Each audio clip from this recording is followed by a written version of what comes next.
A 2.9 magnitude earthquake struck near Jefferson County, Montana, United States today on April 26, 2026 at 21:44 local time, or on April 27, 2026 at 3:32 Coordinated Universal Time.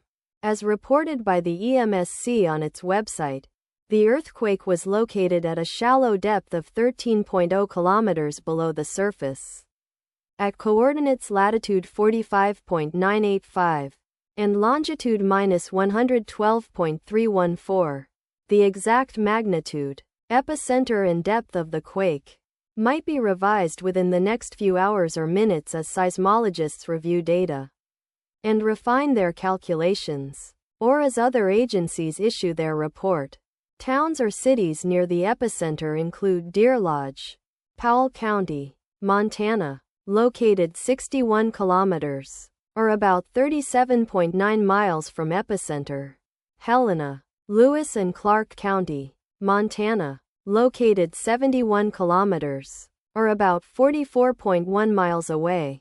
The recommended course of action is to be vigilant for possible aftershocks that may occur.